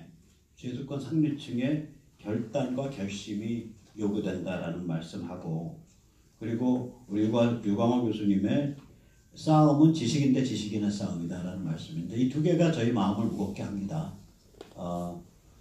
저는 좀 비관적이에요. 우리나라 제도권 최상류층의 결단과 결심에 대해서 저는 이제 제도권 최상류층이 누구냐로 규정하겠다 나름인데, 저는 이제 만약에 재산으로 치면은 기백억 대 이상이고, 그 다음에 이제 관료적인 그런 위치로 치면은 차관급 이상일 거고, 그 다음에 국회의원이라든지 판검사라든지, 그 다음에 이제 언론으로 가면은 그래도 정치부장 이상, 뭐 이런 정도의 사람들이라고 한다면 과연 이 사람 중에 몇 명이라도 결단할까? 제가 보기에는 기대를 못해요. 그러니까 저는 그 대신에 뭐를 믿냐면 또 이게 지식인대 지식인의 싸움이다. 이것도 사람 머릿수로는 기대를 못해요. 제가 아침 저녁으로 우리 조성환 교수하고도 자주 답답하면 전화를 하지만 너무 잘 아시겠지만 이런 관점을 가진 지식인들이 대한민국에 거의 없어요. 그러니까 이것도 기대를 못하고, 그러면 우리 어떻게 가야 되냐? 저는 대한민국의 초전도성을 믿습니다. 그러니까 슈퍼컨덕티비티. 다른 말로 나쁘게 나타나면 남비근성. 그래서 그리고 또 하나는 일본 사람들에 대해서 저희가 자조적으로 한 말이 있어요. 미군은 장교로 돌아가고 일본 군대는 하사관으로 돌아가고 대한민국 군대는 병으로 돌아간다. 그런 말 하잖아요. 그러니까 저는 이 민초의 지식 노동자, 그러니까 직급이 높지 않은, 또 돈도 많이 못 벌어놓은, 뭐 여기 다 계시잖아요. 저도 거기에 나갑니다. 그래서 여기서 네트워크를 짜고서 말뚝을 박으면 그때 초전도성에 의해서 좀 더 힘있고 좀 더 잘난 분들이 쭈르륵 올 거다. 그때가 되면 예를 들면 저희 선봉 같으면은 민족사관학교 나오고 미국에서 아이비리그 나오고 어디 그래도 미국에 남아서 취직하면은 최저 초봉 연봉 10만 달러, 좀 많이 받으면 20만 달러 받는 그런 젊은 인재들이 저 이소문에서 일하고 싶습니다. 그래서 이 역사를 내는 그런 시대가 오지 않을까. 그래서 두 개를 믿습니다. 하나는 우리 여기 모이신 우리 같은 민초 지식 노동자. 저는 지식 노동자라는 말을 좋아해요. 나이즈 워커. 피터 드라카 용어입니다. 그 다음에 두 번째는 대한민국의 초전도적인 그런 문화적 특징. 그걸로 한번 싸움을 붙어보는 게 맞다고 생각합니다. 감사합니다. 감사합니다. 그 세 분이 이렇게 서로 이렇게 질문을 주셨는데요. 제가 간단하게 말씀을 드리고 요거를 아마도 조정원 교수님이나 또 박상희 대표님이 좀 나눠서 대답하시면 될 것 같습니다. 하나는 이제 이게 약간 이 지단은 관계없는데요. 지금 지금 신원식 합참 차장의 강의 등에서 알고 계시는 분은 알고 계시겠지만 지금 주한미군 철군이 기존 인원에서 22,000명 이하로 감축되면 이 어떤 수권법에 의해서 제한되게 되는데 이런 것들이 이제 어떻게 되는 거냐, 그런 것들에 대해서 이제 잠깐 물어보셨고 아마 그건 세뇌 탈출에서도 대답이 있었던 것 같습니다. 그리고 최근의 일인데요. 지금 정부 청와대 개편을 하고 있잖아요. 그래서 노영민 전 의원이 비서실장으로 내정됐다고 하는데 이것의 의미가 이미 임종석 실장이 이미 대북 역할을 성공적으로 마무리했기 때문에 이제 시진핑이 새로운 짓을 기다리고 있는 게 아니냐. 그래서 오히려 선제적으로 한 발 나가는 행보가 아닐까. 이런 것에 대한 질문이었고 이 두 거에는 아마도 조 교수님이 답변해 주면 좋을 것 같고요. 이제 마지막으로 약간 아픈 지적이기도 하지만 지난 지방선거 때 교육감 선거를 하실 때 이러한 자유민주 시민의 네트워크를 만들려고 하셨는데 사실상 어려웠다. 그렇다면 이제 다음에는 될까?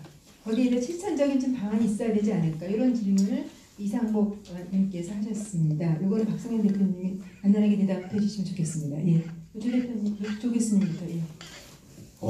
제 판단이 맞을지 안 맞을지 모르겠지만 아까 전에 우리 이제 박성현 주께서 말씀하셨습니다. 한국의 군 출신 군인 혹은 물론 조갑재 선생이든 또 많은 그게 여전히 한반도가 분단 내에서 움직일 거고 그 분단 내에서 상황 같으면은 주한미군이 절대적이고 그게 아마 목을 맬 겁니다. 그리고 여전히 문재인 대통령에 대해서 칭얼거리고 있어요. 이거 잘못됐어, 이러시면 안 돼 라고 하는 충고만 하고 있는데 저는 조금 다르게 보고 있는 게 트럼프 대통령의 유엔 총회 연설에는 마지막에 셰일 오일 레볼루션이 나와요.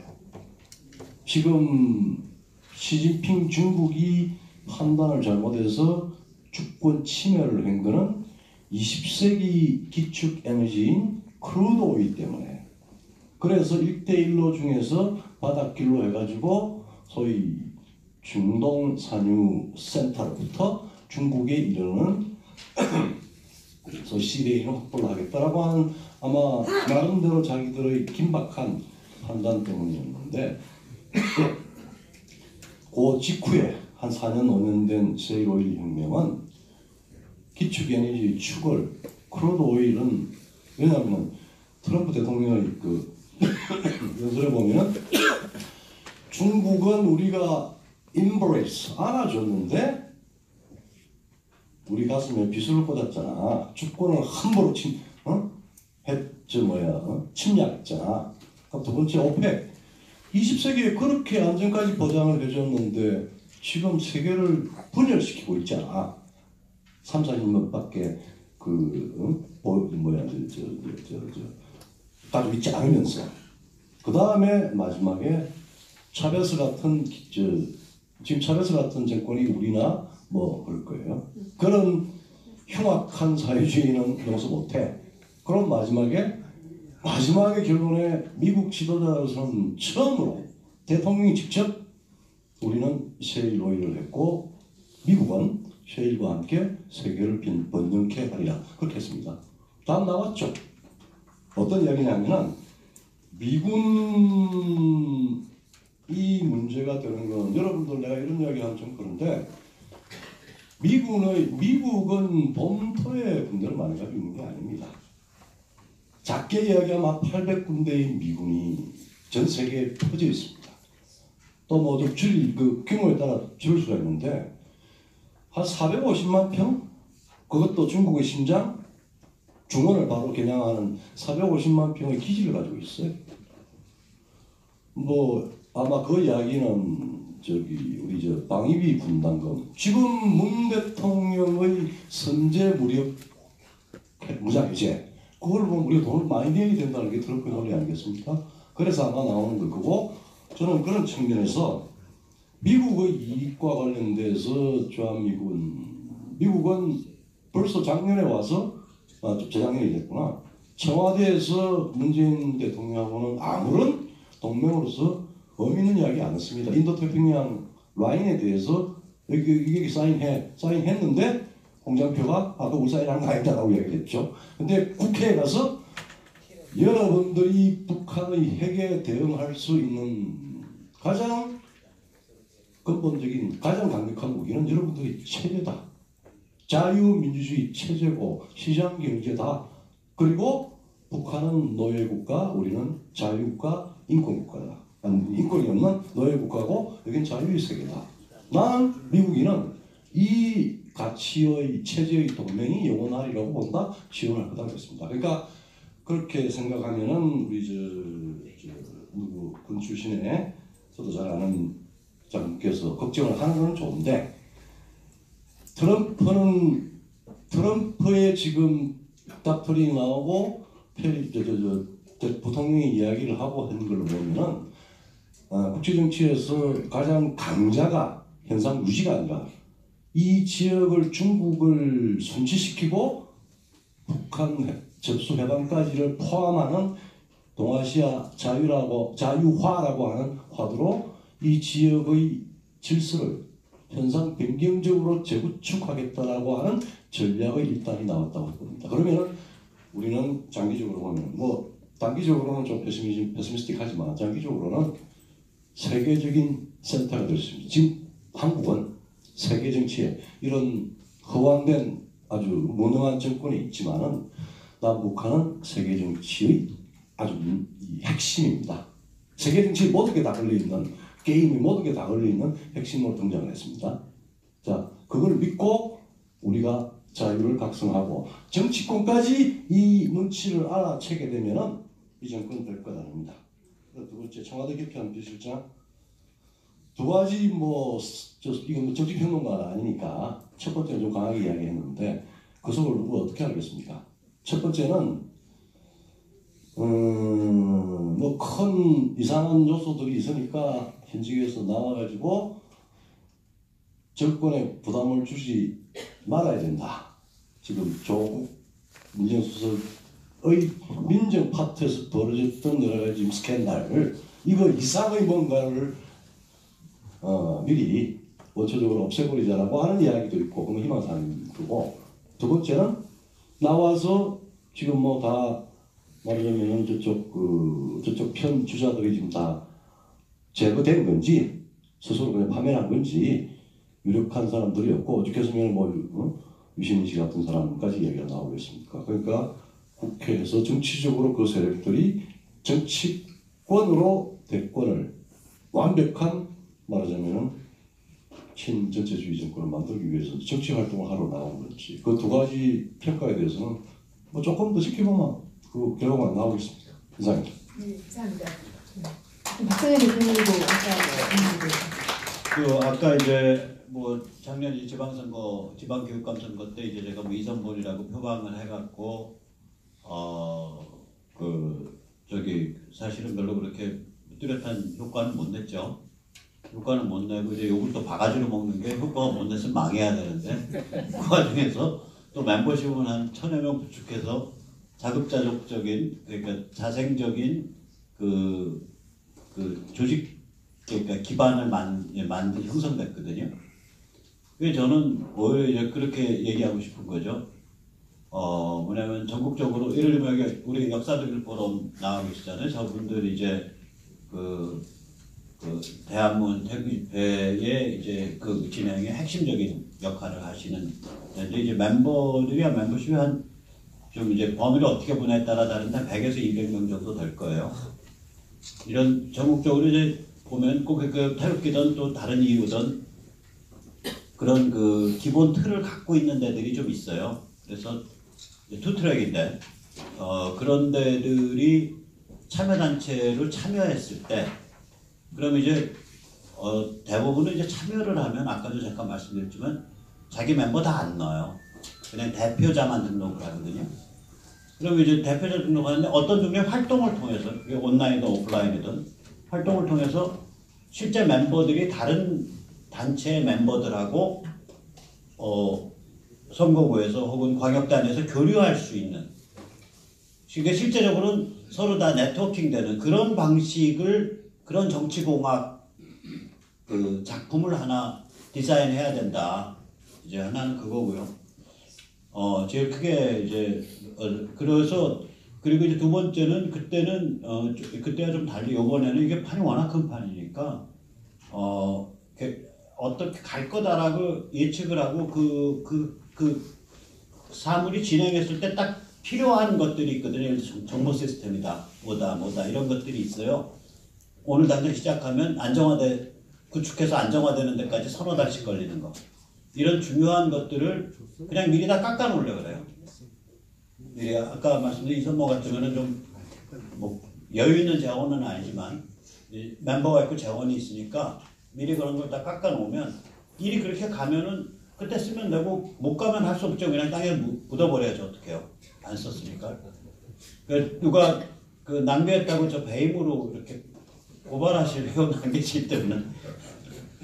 그 다음에 이제 세 번째 말씀을 드리면은 그러니까 이걸 이제 영어로 롱샷이라고 하거든요.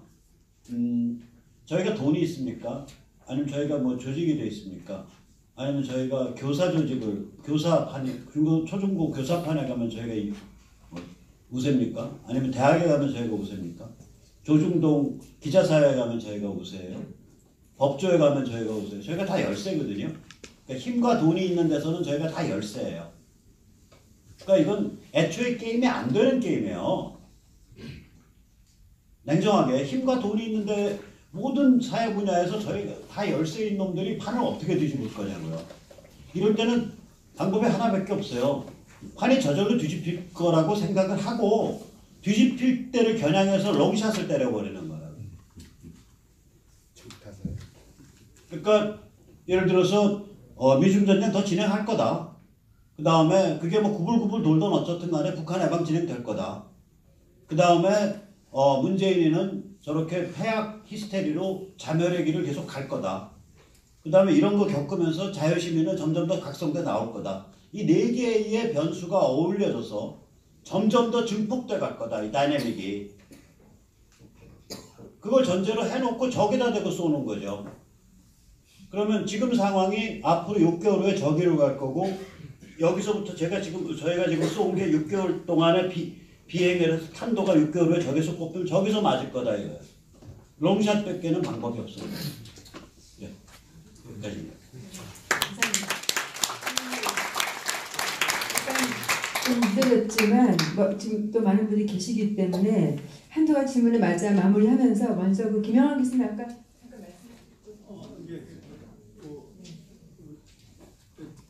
두 가지를 말씀드릴까 합니다. 그러니까 전체주의를 우리가 방어하기 위해서는 좀 조성한 교수께서 이야기한 것 같이 개인 자유라고 하는 것이 매우 중요시되어야 하고 마인드 300에서도 이 방향으로 그러니까 지금 현 정부에서 자유민주주의를 삭제하고 인민민주주의를 지향한다고 하는 것은 그건 있을 수 없는 것 아니겠어요? 그 개인의 자유 이건 매우 종교의 자유부터 시작해서 아니 기본적인 자유를 중요시한다는 거죠. 이 부분을 마인드 300 이순본에서 좀 더 구체적인 프로그램으로 제시하기를 바라고 또 전체주의를 이기기 위해서는 다양한 정보, 정확한 정보가 소통되어야 하는데 이미 우리가 들은 바와 같이 공영방송이 그렇게 되고 있고 그래서 저 자신도 지금 KBS를 보지 않은 지 벌써 6개월 이상이 되었습니다. 그래서 지금 이런 형편이고 너무 노골적으로 그냥 정부의 한 어떤 보도기관으로 전략하고 있는데 이런 운동에서 KBS 특별히 그 방송료 낼 필요 없지 않아요. 이것이 야당에서 시작하고 있는데 시민운동으로 시청료 거부 운동을 하는 이런 어떤 구체적인 운동이 펼쳐졌으면 합니다. 감사합니다. 지금 플로어 질문은 지금 나중에 혹시 있으시면 나중에 글로 앉으신 분은 끝나고 개인적으로 해주시기 부탁드리고요. 마지막으로 남아있는 두 질문이 중국이 우리 대한민국에 미치는 영향력 송은형님이 하셨습니다. 굉장히 포괄적인 질문이고요. 두 번째는 전체주의 수계 박람 김정은을 이야기했죠. 에 대한 견해와 투쟁 방법에 대해서 역사 독일의 양정철님이 하셨습니다. 요 답변을 어떻게? 네, 또 조상훈 교수님 하시고 그다음 마무리 하시면서 박상희 대표님 그 답변을 기다리겠습니다. 예. 제가 누구 박사 학위 하나 준 게 있는데요. 중국은 지금까지 그 도메스틱 헤제모니 혹은 도메스틱 임페리얼 엠파이어입니다. 중국의 지리적 인문적 여건상 중국인을 지금 밀어내는 식민은 가능하지만 밖에서 침략해서 지배를 하는 그런 능력이 안 되는 복잡한 나라입니다. 첫째. 두 번째, 중국의 지금 78년 연말에 역사 결의에서 개방한 거는 기본적으로 미국의 시장 경제 안에서 키워졌어요. 근데 그렇게 미국의 품 안에서 컸고 세계 자본주의의 그 기본 수요상으로 중국의 가치가 다했습니다. 지금 기술을 하고 뭐 몇 번은 있지만은 연안 지역의 임금이 우리 90년대 초중반하고 같아졌습니다. 세계 자본주의는 그 공급선을 옮겨야 될 상황이고 그런 상황에서 시진핑이가 거꾸로 갔습니다. 중국몽이라고 하는 게 아메리칸 드림, 자유를 기반한 개인의 노력 그리고 성공, 책임, 헌신 이게 아니라 당나라 때 실크로드를 당 코스모폴리탄즘, 당나라 때 당 제국의 보편주의 그게 천하체제였고 그 영광을 재현하겠다라고 하는 엉뚱한 방식으로 갔고 국가를 훨씬 더 강력하게 가져가서 상대방의 권력을 그게 이제 태자당하고 공청당하고 상해파가 삼각균형을 이루는 체제였는데 소위 말하자면 금수저인 태자당이 다 먹어버렸습니다. 가장 실력 있는 공천당을 한꺼번에 다 지금 숙청을 해버렸어요. 그리고 재작년이죠 이제 10년만 권력을 한 소위 말하자면 기간의 제한을 풀어버렸습니다. 황제가 될 건지 스탈린보다 더한 그야말로 초전체주의적 독재자가 될지 동물론 오엘리안이 될지 그렇게 가버렸습니다. 오엘리안이 될 겁니다. 자 그러면은 결론은 뻔하죠. 미국이든 우리든 문재인은 아니지만 나든 우리 영국이든 누구든 세계 시민은 주권을 저런 방식으로 자유적으로 침략하고 뱉어라. 그러면은 세계는 아마 아포칼립스로 갈 겁니다. 그건 다 막아야 되는 공통의 제어가 됩니다. 그다음 두 번째 내부적으로 중국의 디지털 전체주의화 그거 절대 용납되어서는 안 되는 또 하나의 내부적 묵시록적인 거고 그 다음에 중국이 그거를 방어할 수 있는 중국은 엄청나게 취약합니다. 옛날 냉전 때 스탈린이나 프루시초프가 가지고 있었던 소위 국제공산주의 권역 코메콘이라고 있었죠. 미국이 경제적으로 침투할 수 있는 여지가 굉장히 거의 제한되어 있습니다. 그런데 여기는 세계 시장에 중국의 생명줄이 어디에 있지 않습니까? 엄청난 취약성을 가지고 있습니다. 그러니까 트럼프나 미국, 트럼프가 원하는 흐름은 이거를 전략적으로, 입체적으로, 체계적으로 제어하고 통제할 수 있는 힘을 가지고 있다고 봅니다. 앞으로 1년 반 내지 1년 사이에 중국은 엄청난 권력 투쟁이 있고 내파될 가능성도 여전히 존재합니다. 이 교수님 말씀에 한 가지만 감히 첨언을 해드리자면 중국에서 그 인공지능한테 중국인들이 바라는 가장 바라는 중국몽이 뭐냐고 물어봤더니 미국으로 이민 가는 거라고. 그러니까 중국이 얼마나 엉망인지 아시겠죠. 그리고 지금 트럼프가 보호무역 정책을 펴기 때문에 중국, 미국 양국에 다 손해가 되는 거라고 펄펄 뛰고 있는데 이거는 보호무역이 아닙니다. 그동안 중국이 자유무역 질서가 만든 규정을 준수하지 않고 편법으로 경제성장을 해온 것을 바로잡기 위해서 하는 겁니다. 그리고 중국이 자유무역 체제에 편입된 이후로 미국의 중산층이 완전히 몰락했어요. 그 실질 임금이 전혀 상승하지 않았습니다. 71년 이후로. 지금 그거를 바로잡자고 하는 거예요. 그리고 미국의 지금 구도는 공화당 대 민주당의 구도가 아닙니다. 공화당, 민주당 싸잡아서 기득권층과 층대 몰락한 중산층의 구도입니다. 그리고 트럼프는 그 몰락한 중산층을 대변하고 있다고 보시면 됩니다. 미국의 공화당도 우리나라 자유한국당처럼 썩어 빠졌어요. 저 주류일론 눈치만 보고 민주당 성향인지 이게 진짜 아리까리한 애들 우리가 보통 씹선비라고 하죠. 그런 애들 천지입니다. 그래서 지금 트럼프가 당선된 거예요. 우리나라 자유한국당도 정신 못 차리면은 트럼프 같은 사람이 저는 나오기를 염원하지만 뭐 가능성이 별로 높지는 않아 보입니다. 감사합니다. 아까 저기 그 전체주의에 대해서 좀 아니 지금 북한 김정은의 박람에 대해서 예. 우리가 어떻게 투쟁해야 되느냐 그거를 질문하셨고요. 네, 그거에 대해서 우리 제가 김정은 박람은 아마 제가 예측하기에는 미북 정상회담의 부속물일 거예요. 그러니까 미북 정상회담이 열린다는 거는 무슨 뜻이냐면 트럼프가 바보가 아니면 이번에는 목록하고 사찰 오케이 두 개를 갖고 나와야 될 거예요. 근데 목록과 사찰 오케이를 갖고 나온다면 만나도 좋다.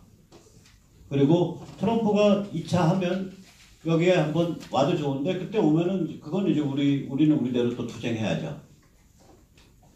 뭐 그 정도까지밖에 네, 말씀 네. 못 드리겠는데. 지금 꼭 프로에서 간단하게 질문해 주시고 꼭 박상현 대표님한테 네. 질문할 게 있다 그래서 간단하게 저 하십시오. 박성현 님께 오늘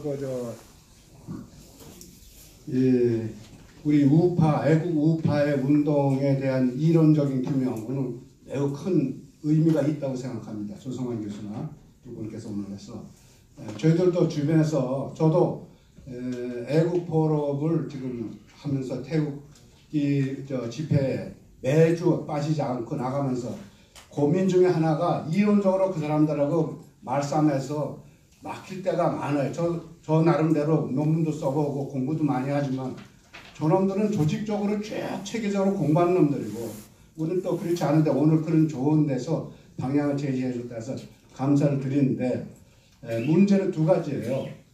우리가 이제 지금 말씀하신 거는 거시적으로 우리가 분석했다 보면 우리 경제학적으로 볼 때 미시적으로 들어가 보면 지금 촛불 세력이라는 게 깨놓고 보면 아까 우리 박사님께서도 말씀하셨지만 주사파 운동권 플러스 노조 세력 그리고 호남 세력이에요. 그러면 두 가지 질문을 제가 하고 싶은데 왜 우리 교회나 운동권이나 지식이나 언론이나 이런 거는 그 사악한 전 세계 그 영생 주체교라는 그런 그 종교 집단이 북한을 지지하게 됐는가 하는 것이 아무리 우리가 머리를 굴려와도 이해가 잘 안 되는 것이고 그리고 그 주변에 설명할 수가 없어요. 그리고 영원한 비주류인 호남이 어떻게 주류 세력이 되었는가. 지금 여러분 잘 아시다시피 여기 물론 호남 출신들이 계시겠습니다만은 전라공화국이라고 할 정도로 탄식을 지금 하고 있죠. 그런데 2008년인가 이 동아일보 논설 주간이신 칼럼 스승인데 이재호 씨라고 아실 거예요. 북한 차용론 이렇게 써요. 제가 그걸 논문에 제가 인용을 했어요. 그래서 북한과 호남이 플러스 좌파가 결합해서 우리 이 한국을 지배하는 세력으로 등장했다. 비로소 그 핵심이 DJ다. DJ를 기폭을 해서 호남도 그 전에는 여권이었거든요. 근데 그 DJ 5.18 이후에 DJ의 그런 아주 걸출한 호남 출신 인사가 그것을 들고 나와서 북한을 껴안고 그다음에 좌파를 껴안고 해서 우리 이 지배 세력이 되었고 그 끈악불이 오늘날 이렇게 된 거 아닌가 그런 거 하고 아까 우리 플로에서도 쉬는 시간에 얘기했지만 야 대응 전략하는데 우리 돈이 있냐 조직이 있냐 뭐가 있냐 제가 문창국 선생님한테 그랬어요. 좀 핵심이 되어주세요 했더니 문창국 선생님도 핵심한 힘이 없다고 하시네요. 그러니 우리 우파는 우리 롱샷만 기다리고 계시는 거 아니겠잖아요. 그래서 이것을 미시적으로 좀 분석해달라는 얘기예요. 예를 들면은 지금 햇불 세력의 그런 걸 까놓고 보면은 주사파 운동권 뭐 요새는 뭐 5080이라든가 하여튼 뭐 568이라 586이라든가 그런 거 그 다음에 노조거든요. 노조가 사회 기반을 완전히 장악하고 앉아있다. 그럼 거기는 힘과 조직과 인원동원과 모든 것이 가능한 데가 노조 세력이에요. 지금 오늘도 국민은행 19년 만에 투쟁한다고 그러는데 1억짜리 연봉 받은 놈들이 지금 대한민국에서 좀 투쟁하고 지금 울산이 그 바닥이 되고 지금 그런 날인데 노조가 밑에 깔려 있고 그 후에 호남 세력이 가세하고 그 다음에 그것을 타고 노는 것이 주사파 운동권 아니겠냐. 이것을 대응할 수 있는 우파 조직이 나와야 비로소 우리도 뭔가 좀 힘이 생기지 않겠나. 마무리 좀 해주십시오. 예. 마무리 방금 졌습니다. 네. 예, 감사합니다. 네, 이상입니다. 1분 얘기해요. 네. 그러니까 호남차 북한 차용론과 맞는 얘기예요. 그러니까 호남 사람들이 본능적으로 아는 게 뭐냐면 뭉치면 먹는다. 순상림으로 뭉쳐야 한다. 순상림은 친북이다. 그러니까 친북으로 뭉치면 먹는다. 제가 보면 그런 호남의 상당수 사람들이 전체는 아닌데 그게 체득돼 있다고 봐요. 선거에서 99% 아니에요. 네, 그러니까 그게 체득돼 있는 거예요. 미국에서는 흑인 90% 이상이 민주당 지지합니다. 똑같아요, 우리나라. 그러니까 흑인의 피해 의식을 이용해서 민주당이 집권을 하고 우리나라는 전라도의 피해 의식을 이용해서 민주당이 그게 아니라 피해 의식을 이미 넘었어요. 실제로 이미 20여 년 전부터 호남에 대한 예산 집행이 굉장히 클 거예요.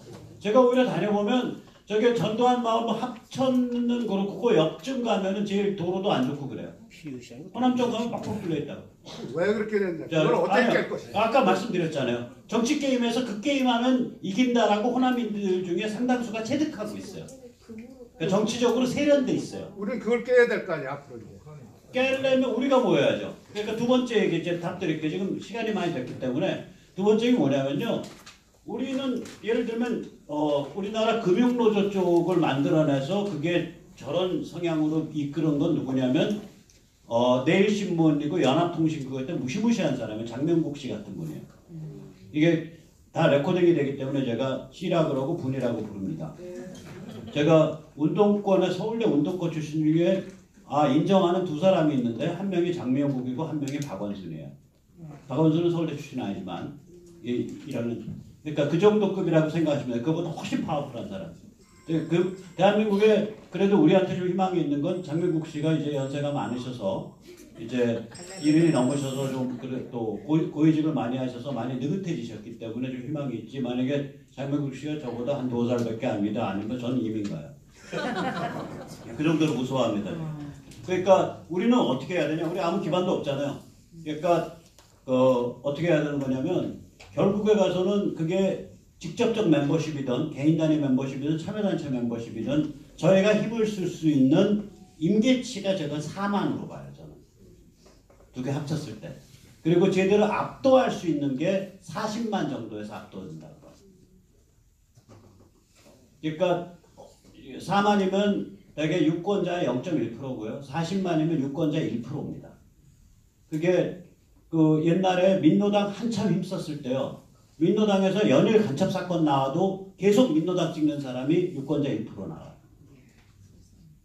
그리고 제가 거짓말이 아닌 게 전교조가 법에 노조화되고 송구막이 들었고 그러니까 페이롤 그러니까 원천직수 못하더라도 계속해서 전교조를 미는 골수가 약 3만에서 4만쯤 될 거예요. 전교조 멤버 중에. 그리고 민노당, 통진당 이런 쪽으로 해서 골수가 멤버십비 꼬박꼬박 내고 그 다음에 자기들끼리 따로 계획 짜서 너는 혁명적 운동가해. 그래서 한 달에 200만 원씩 모아줄 수 있고 그런 둘 중에 하나가 되는 그런 골수가 3, 4만 명 돼요. 그럼 우리 쪽에 그 두 개가 좀 다르다고요? 그럼 합치면 한 8만 된다는 얘기 아니에요. 그럼 우리 쪽에 최소한 4만 정도는 전국적으로 네트워킹이 돼 있어야 그리고 웬만큼 이 식견이 있어야 이제 싸움이 되는 거고요. 그 다음에 그게 한 40만쯤 돼야 압도해요. 40만 되면 무슨 일 벌어지냐? 저런 성향 가진 애들이 식당 가서 옆에 사람이랑 자기들 속내를 얘기를 못하게 됩니다.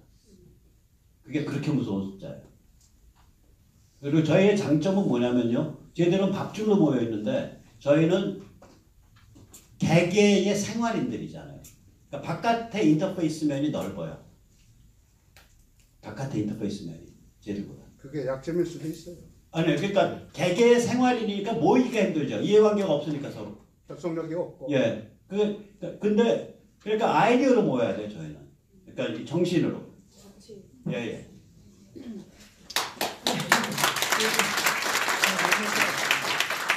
감사합니다. 지금 거의 6시가 다 되도록 자유 지키시면서 오늘 그 반전세지 투쟁과 2020 총선혁명 심포지움에 끝까지 참석해 주신 여러분께 감사드립니다. 오늘의 이 모임이 우리가 정신의 승리를 통해서 대한민국이 예, 마인드 300의 제1차 심포지엄 반전체주의 투쟁과 2020 총선혁명 서울 프레젠트 19층 기자회견과 아주 내용도 좋았습니다. 밝기도 좋았고 아주 내용이 좋았습니다. 이 방송을 여러 애국자님들이 공유해서 다시 보기 해서 봐주시기를 간절히 바라봅니다. 감사합니다.